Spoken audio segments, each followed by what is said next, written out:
قرآن ہر زمانے میں اپنی تفسیر رکھتا ہے، تو میں پچھلے گزرے زمانے کی کیوں تفسیر لوں جبکہ یہ سائنس کا دور ہے، جدید دور ہے؟ اگر تو آپ کے پاس وہ علم آ گیا جو ان کے پاس تھا، اسی لیول کا علم، اسی لیول کا فقہ، اسی لیول کی تفسیر کا علم، تاریخ کا علم، اسی طرح کا آپ کے اندر جو ہے وہ عربی کی سمجھ آئی، تو بالکل آپ ان سے موارا ان کو آپ نہ پڑے گا، خود سے آپ کر لیجیے۔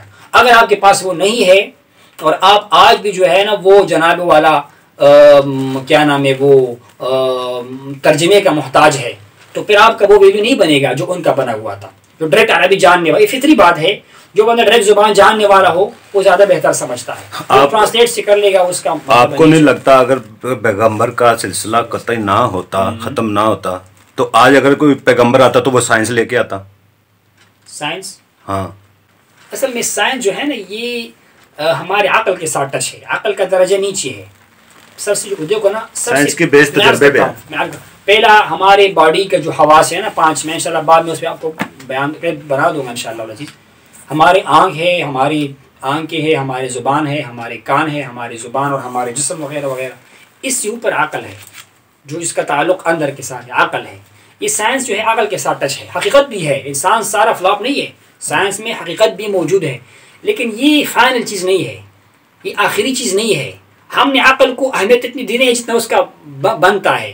اس سے اوپر ایک چیز ہے جس کو وحی کہا جاتا ہے، جس کو نبوت کا فیض کہا جاتا ہے، اور جس کا جو تسلسل ہے نا وہ بشرات کی شکل، اچھے خوابوں کی شکل میں ہے، یا قلب کے القاء کی شکل میں ہے۔ حضور نے ارشاد فرمایا مسلمان کی فراست سے ڈرو، اللہ کی نور سے دیکھتا ہے۔ نبوت تو ختم ہو گیا لیکن نبوت کا فیض باقی ہے۔ نبوت کا کیا باقی ہے؟ فیض باقی ہے۔ لیکن جو اہل ہو، آپ یہ نہیں ہے کہ آپ معاذ اللہ سونے کا ہار کسی خنزیر کے گلے میں ڈالو گے تو وہ انسان بن جائے گا، نہیں بنے گا نا، اندر کیپیسٹی ہونی چاہیے۔ تو سائنس اور عقل یہ سیکنڈ چیز ہے، یہ ثانوی چیز ہے۔ اگر کوئی چیز ہمیں ظاہراً سائنس سے ٹکراتی ہوئی نظر آتی ہے، ہم سائنس کو ٹکرائیں گے، غلط کہیں گے، اور ہم دین کو، وحی کو، قرآن کو، حدیث کو سچا کہیں گے۔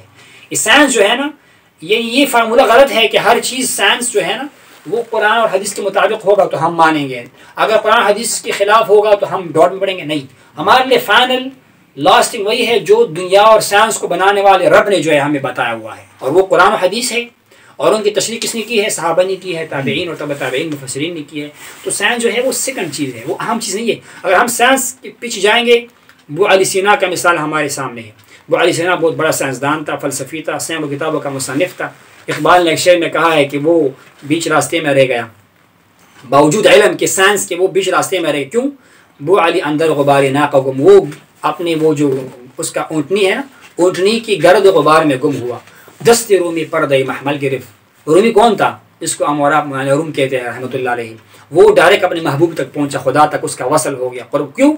وہ اس نے عقل کو نیچے رکھا اور اللہ کی بات کو پہلے مانا، اس پر یقین رکھا، اس پر توکل رکھا، اور اس کے محبت میں وہ بڑھتا گیا، وہ کامیاب ہو گیا۔ تو اگر عقل کو ہم لیں گے، یہ پیغمبر تو ہمارے طرح کھاتا پیتا ہے، اس پر وحی کیسے آئی؟ یہ ہمارے طرح بازار میں ان کی شادی بچے ہیں، یہی تو کفار نے کہا نا، سائنس کو استعمال کیا۔ تو سائنس سیکنڈ چیز ہے، یہ مست چیز نہیں ہے، یہ فائنل چیز ہے۔ چلتا رہے گا ہزاروں سال اگر زندگی رہی، اس میں اتار چڑھاؤ، اپنی تھیوری کو وہ توڑ دیتا ہے، پہلے کیا تھیوری اپناتا ہے بعد میں۔ اسی لیے science nothing the final thing, وہ آخری چیز نہیں ہے، اس میں ڈاؤٹ ہے، اس میں غلطی ہے، اور اس میں مسائل ہو سکتے ہیں۔ فائنل چیز کیا ہے؟ جو سائنس کا پیدا کرنے والا، دنیا کو پیدا کرنے والا، ہمارے عقل کو پیدا کرنے والا، ہمارے ذہن کو پیدا کرنے والا رب نے جو بتایا ہوا ہے، وہی فائنل چیز ہے، اسی کو ہم نے ماننا ہوگا، اسی میں ہمارے کامیابی ہے۔